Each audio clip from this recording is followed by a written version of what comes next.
Corona के इस महापर्व पर ये ठाकुर जी की कृपा में जो कथा कहने का बीड़ा चित्त में आया है, इसको मैं तो अपना सौभाग्य कहूँगा। अन्यथा ये कथा न होने से मेरे को यही रहता, उल्टी सीधी बातें करो और दिन भर टीवी में और मोबाइल पे आंखें फोड़ो।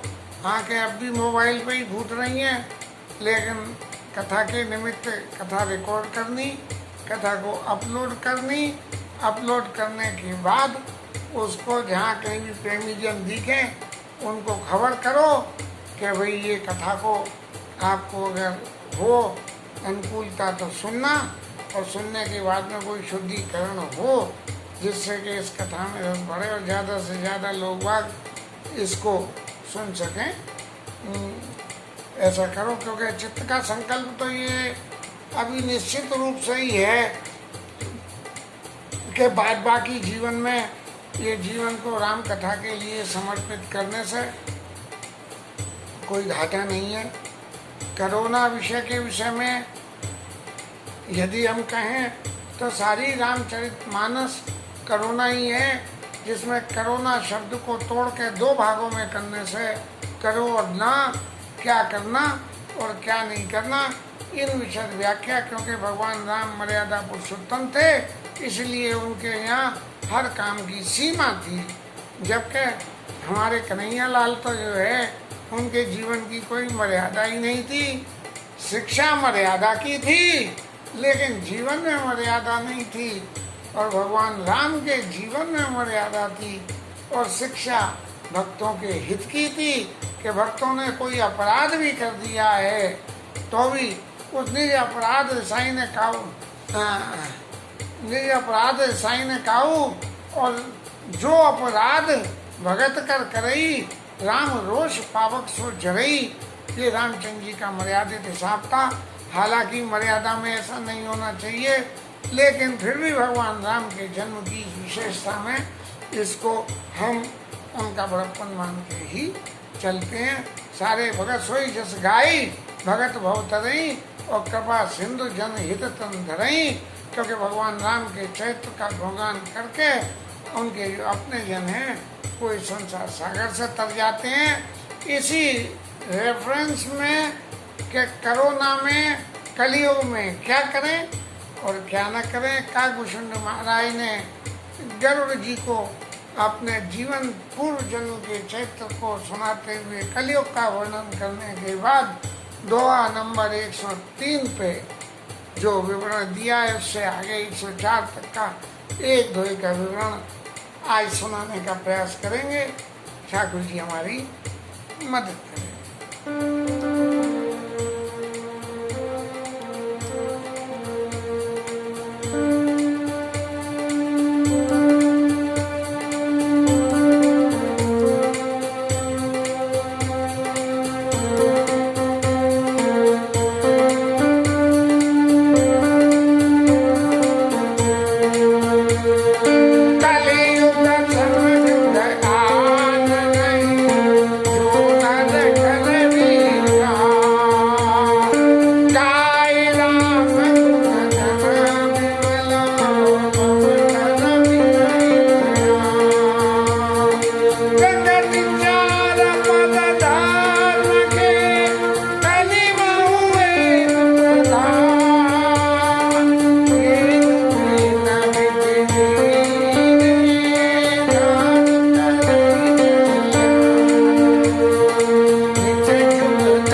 कलियुग समझो आन नहीं जो नर कर विश्वास।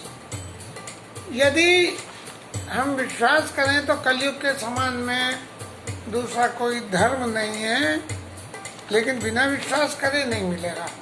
जो नर कर विश्वास, कैसे कि विश्वास क्या करना है?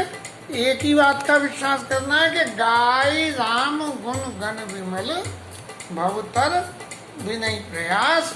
भगवान राम के गुणों का गान करके और हम बिना किसी प्रयास के इस संसार सागर को पार कर लेंगे। ऐसा कलयुग का सबसे बड़ा प्रभाव है। तो करो शब्द की व्याख्या में गाय राम गुण घन विमल, इस कलयुग में हमको भगवान राम के गुणों का गान करना है और संसार सागर से हम तर जाएंगे। प्रगट चार पद धर्म के कलिमऊ एक प्रधान, और येन केन विधि दीने दान करे कल्याण। धर्म के चार पैर होते हैं, जिसमें धर्म के चार पैर होते हैं, दया, दान, क्या भूल गया, चार पैर होते हैं। प्रगट चार पद धर्म के कलिमऊ एक प्रधान। कलयुग में सिर्फ एक ही धर्म प्रधान है, चारों धर्म नहीं है, सिर्फ एक। वो धर्म कौन सा है? वो धर्म है येन केन विधि दीने दान करे कल्याण। दान एक जीव का धर्म है। आप कैसे भी करो, कुछ भी करो, लेकिन दान निश्चय रूपी करो, क्योंकि दान के 3 प्रकार बताए गए, सात्विक, राजस और तामस। सात्विक दान करने में दोनों का हित होता है, राजस दान करने में दोनों का हित होता है, यजमान का कम होता है, लेने वाले का ज़्यादा होता है, और तामस दान में किसी का भला नहीं होता। तामसी वृत्तियाँ बढ़ती हैं, लेकिन तामस दान करके भी जो सिद्धियाँ प्राप्त होती हैं वो तामस होती हैं, और तामस सिद्धियाँ अंत में जाके एक जीव का विनाश ही कराती है। इससे ज़्यादा और कुछ भी नहीं होता। तो इसलिए कलयुग के 2 गुण सबसे बड़े रहे कि भगवान राम का गुणगान करके और हम संसार सागर से तर जाएंगे और दान करके चले जाएंगे।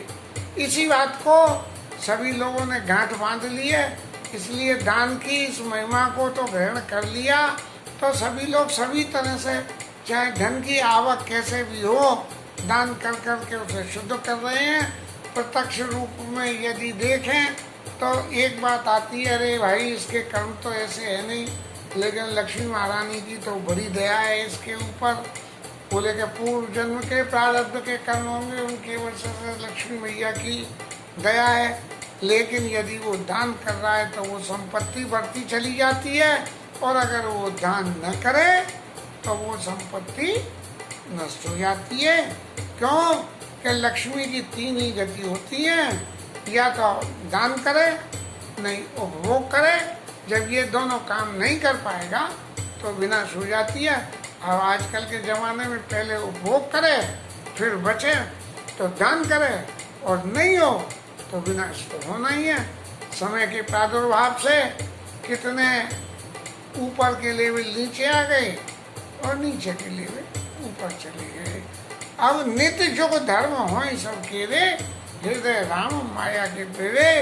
कलयुग का गुण है, और गुण के संग में एक और है कि लोगों के चित्त में नए नए धर्म पैदा हो जाते हैं। भगवान राम की माया की वजह से नए नए धर्म पैदा, हृदय राम माया के पेरे। मैंने जैसे कि भगवान राम जी ये कह रहे हो कि भाई तेरे पे मेरी भक्ति नहीं हो रही है, तो चल कोई बात नहीं, तू जा फलाने देवता की ओर भजिया। तो नित्य युग धर्म हो सब केरे, हृदय राम माया के पेरे। भगवान की राम की माया जो है ऐसे नचाती है। बोले चल आज साईं बाबा पे चल, आज फलाने वेंकटेश महाराज पे चल, आज जो है वो फलाने पीर बाबा की यहाँ जाओ। ऐसी माया से प्रेरित होकर लोग इनमें तरह तरह के रास्ता बनते हैं, और उनको वो लोग बराबर जीवन में अपना रहे हैं। शुद्ध सत्व समता विज्ञाना कृत प्रभाव प्रसन्न। कृतयुग, द्वापर, त्रेता, पूजा, मख अर होम, जो गति होई सो पूजा मख अर होम, जो गति होई सो कले हरि, नाम ते पावई लोग। द्वापर, कृतयुग, द्वापर, त्रेता और कृतयुग, त्रेता, द्वापर और कलयुग, ये 4 होते हैं युग। इन 4 युगों में युगों के जो धर्म हैं उनके विवरण करके बताया कि उन धर्मों में जो भी है वो ये है कि शुद्ध सत्व, समता और विज्ञान, तन की शुद्धता, मन की शुद्धता और धन की शुद्धता, तन मन धन तीनों की शुद्धता। ये कृतयुग में सत्य, समता, समता माने हर किसी के बीच में ऐसा नहीं है बोले मैं बड़ा हूँ मैं छोटा हूँ, नहीं, सब एक ऐसी समानता की बात है जिनका विवरण तो लंबा है, आज शायद हम कह भी नहीं पाएंगे। और कृत प्रभाव प्रसन्न मन जाना, इस कृतयुग के प्रभाव से लोगों के मन में प्रसन्नता बनी रहती है। हर जगह शोक, रोग, मोह, भय, धन ये नहीं रहते हैं। सत्य बहुत, रज कछु रति धर्मा, सत्य ज्यादा हो और रजोगुण थोड़ा हो। रजोगुण माने राजसी, जिन हम राजसी सुखों को भोगते हैं, राजसी वृत्तियों को, सत्य माने सात्विक जो हमारे योगी मुनि भोगे, रजो माने राजसी और तामसी माने जो हमारे अन्य दूसरी राक्षस बिरादरियां भोगे उनको तामसी कहती है। तो सत्य बहुत, रज कछु रति धर्मा, थोड़ा सा रजोवृत्ति जीवन में मिल जाए। रजोवृत्ति माने ध्यान तो दे रही,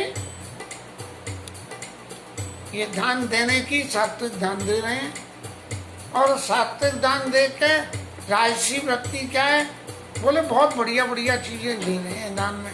और दान देते देते जरा सा मन में ये आ गया यार ये नहीं ये दे दो, ऐसी जो वृत्ति है। सत्य बहुत, रज कछु रति धर्मा, धर्म में रति है लेकिन थोड़ी सी, थोड़ी, सब विधि सुख त्रेता का धर्मा।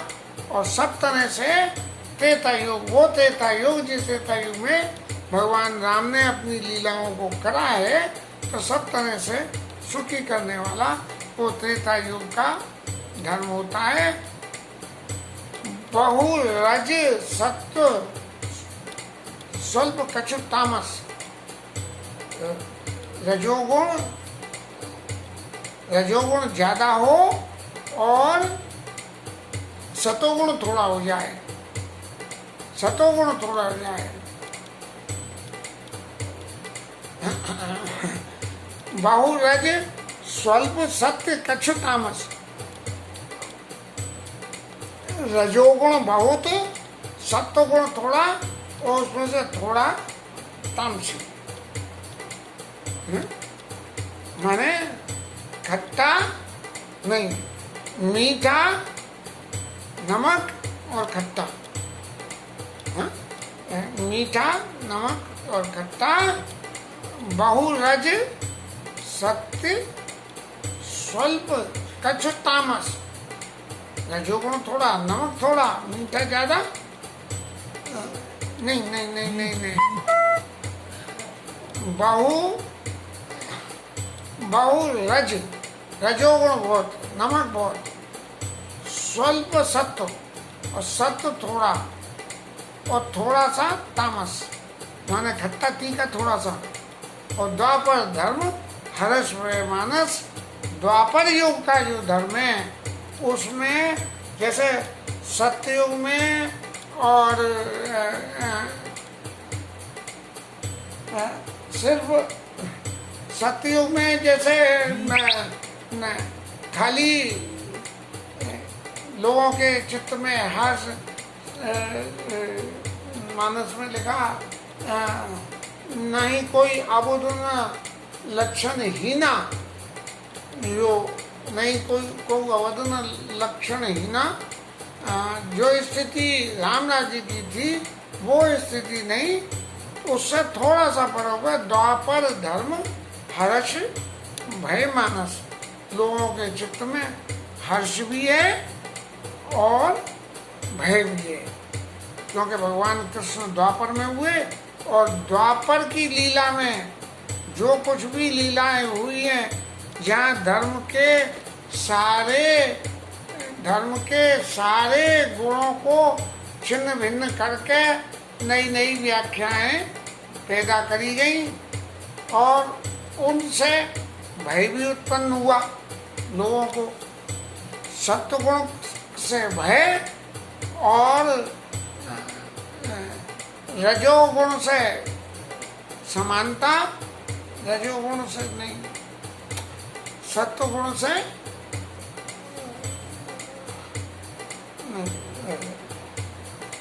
द्वापर धर्म हर्ष भय मानस, लोगों के चित्त में हर्ष और भय दोनों ही है। तामस बहुत, रजोगुण थोड़ा। तामसी वृत्तियां बहुत और रजोवृत्तियां थोड़ी। रजोवृत्ति माने मिर्चा तो बहुत सारी डाल दो और नमक जरा सा डाल दो, मिर्च बहुत। ये जो है तामस बहुत, रजोगुण थोड़ा और कलि प्रभाव विरोध चंगूरा। कलयुग के प्रभाव से चारों तरफ विरोधी विरोध होता है। हमारे सबके चित्तों में ईर्षा मद मोह मत्सर ये सब ऐसे निवास करते हैं कि किसी के भी यहाँ हम जाएं आए करें, कोई भी बात है तो हर जगह एक ही बात रहती है, अरे उसने तो ये नहीं करा। एक दूसरे से विरोध इसी बात का कि उसने तो ये नहीं करा, उसने ये नहीं करा। देखो वो हमारे यहाँ आया था तो ये लाया था, हम तो गए थे तो ये देखो। कल प्रभाव विरोध चौमुरा, चारों तरफ आपस में। बुद्ध जो को धर्म जानी मन माही और तज अधर्म रति धर्म कराई। लेकिन जो बुद्धिमान लोग हैं वो क्या करते हैं, ये इन तीनों में बुद्ध युग धर्म युगों के जो धर्म हैं वो अपनी जगह चाहे कुछ भी हो, युग के धर्म सत्य स्तंभ के जो भी कुछ हो वो सब अपनी जगह हो, लेकिन उन सज अधर्म रति धर्म कराई। तो वो और कुछ करे न करें, लेकिन अधर्म का त्याग करके धर्म का अनुसरण करते हैं। जो चतुर लोग हैं, काल धर्म व्यापी नहीं के ही और रघुपति चरण प्रीत अति जेही। ये कालों के धर्म, ये युगों के कालों के धर्म उस व्यक्ति को व्यापते नहीं है जिसको भगवान के राम के चरणों में प्रीति हो। अब प्रीति का मतलब खाली प्रीति से नहीं है, अति प्रीति हो। अति प्रीति से क्या है, एक तो हम अपने घर में रख रहे हैं, राम जी की छवि रख ली और सेवा पूजा कर रहे हैं हम, ये हमारी ठाकुर जी के प्रति प्रीति है। और अति प्रीति क्या है कि घर में कुछ बना तो ठाकुर जी का भोग लगाना। कहीं गए आए, कुछ आया कहीं से, बोले महाराज जी उसके यहाँ से आया है, ये भी आप करो। ये भगवान को समर्पण करके जीवन में कोई भी चीज को स्वीकार करना। रघुपति चरण प्रीति अति जाही, अति प्रीति की श्रेणी में ये चीज आ जाती है। नट कट विकट कपट खगराया और नट सेवकई ने व्यापी माया। जैसे नट होता है जो कलाकारियाँ दिखाते हैं, रस्सी पे चढ़ के बच्चा इधर से उधर जा रहा है, ये कर रहा है, नाच रहे हैं, बहुत सी चीज़ें, कबूतर बना के उड़ा दिया, कभी कुछ कर दिया।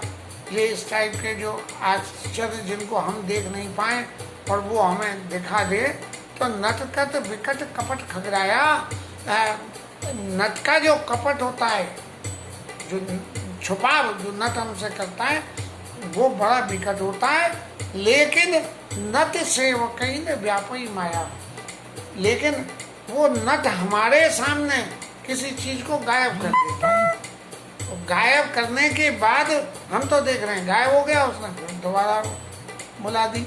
लेकिन जो उस नट का सेवक, उसका असिस्टेंट होता है, उसे हम तो ये समझ रहे हैं कि ये तो बड़ा कलाकार है भाई, चीज गायब कर दी, बुला दी।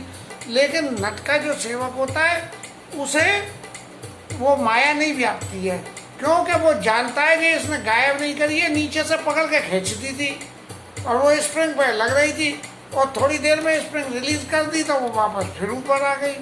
तो नट सेवक ही न व्यापी माया, हरि माया अति दुस्तर नहीं, हरि माया कृत दोष गुण, बिनु हरि भजन न जाए, और भजिय राम तरि काम मद, अस विचार मन माए। भगवान की जो माया के गुण और दोष हैं, यदि इन दोनों का, यदि माया के गुणों को हमें प्राप्ति करना है और माया के दोषों से निवारण करना है, तो ये दोनों के प्राप्ति, गुण प्राप्ति और दोषों का निवारण बिना भगवान के भजन के नहीं होता है। भजिय राम तज काम मद, अस विचार मन माई। ऐसा अपने मन में विचार करके जो भी हमारे चित्त में मद है, हमारा काम है, इन सब का परित्याग करके शुद्ध सात्विक भाव से भगवान का भजन करें। हालांकि लौकिक जगत में कोई भी सत्कर्म करने के लिए सबसे पहले हमें ये बताया जाता है कि भाई इसका क्या फल है और हम क्या चित्त में संकल्प लेकर क्या प्राप्ति के लिए ये धर्म का कार्य कर रहे हैं। लेकिन इतना सब होने के बावजूद भी हरि माया कृत दोष गुण, बिनु हरि भजन न जाए, बिना भगवान के भजन के नहीं जाते हैं। तो हम भगवान का ही सीधा भरोसा क्यों न करें, उनको प्रेम समेत गाव गुण गामई, सोई भव तर्क संशय नहीं, और नाम प्रताप प्रकट कलिमाई। कलयुग में नाम का प्रताप प्रत्यक्ष रूप से अपितु अजामिल गज गणिकाऊ, और भय मुकुट हति नाम प्रभाऊ। गणिका, अजामिल, ये सब लोग जो है भगवान नाम के प्रभाव से, नारायण के प्रभाव से अजामिल तरे। गणिका इस इंतजार में कि भाई कोई ग्राहक आज नहीं आया, और बैठे बैठे रात से सुबह हो गई, तो बोले इतना ध्यान अगर भगवान के चरणों में लगाती, भगवान का करती, तो कुछ ना कुछ मिलता। अभी तो अजामिल गजनगाऊ भय मुकुट नाम प्रभाव, भगवान नाम के प्रभाव से वो सब लोग मुक्ति हो गए। ऐसी परिस्थिति में हम अपने आप को भी भजिए राम तज काम मद, अस विचार मन माय। ऐसा मन में हम विचार करके भगवान राम की भजन को करें, भगवान राम के भजन को करें। भजन निष्काम होना चाहिए। निष्कामता के लिए सबसे बड़ी जरूरत यही है कि हम अगर ये अपने चित्त में विचार कर लें कि यदि हम ये कर्म कर रहे हैं तो हमें जो मांगने से मिलेगा वो सीमित होगा, लेकिन जो भगवान अपनी कृपा करके देंगे वो असीमित होगा। सुतीक्षण जी ने कह दिया, तुम्हें नीक लागे रघुराई, सो मोई देवदास सुखदाई। सुतीक्षण के पास भगवान ने कही कि वरदान मांगो। सुतीक्षण बोले कि मैंने तो कभी वरदान मांगा नहीं, मैं जानू नहीं कि क्या झूठे और क्या सच्चे, तो इसलिए प्रभु जो आपको लगे वही मुझे, तुम्हें नीक लागे रघुराई, सो मोई देव दास सुखदाई। और जब ऐसे करके वर मिल गया तो उनको हाल पता लगे, प्रभु जो दीन में सोबर पावा, अब प्रभु देव मोई जो भावा। अविरल भगत विरति सत्संगा, चरण सरोवर प्रीति अभंगा। अगर श्री ने भी यही मांगा, अविरल भक्ति हो, अगर सिर्फ भक्ति ही की याचना करोगे तो भक्ति के संग मुक्ति। तो राम भजता सोई मुकुति गुसाई, अनाइच्छित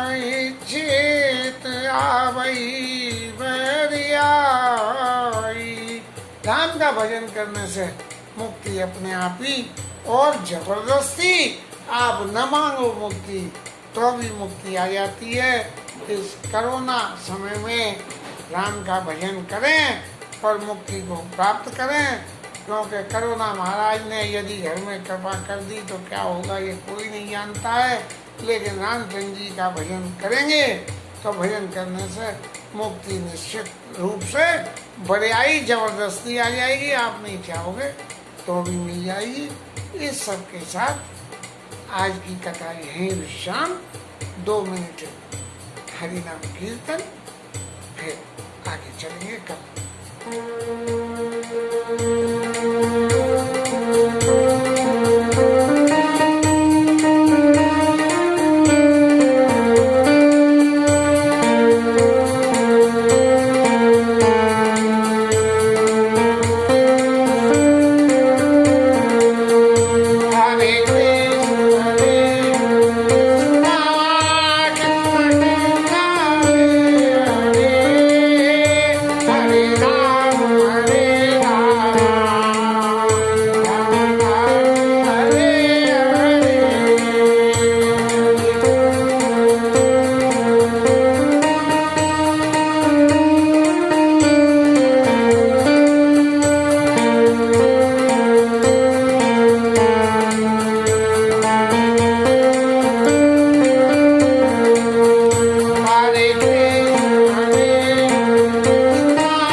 रामचंद्र भगवान की जय। जय जय सीताराम, जय जय सीता।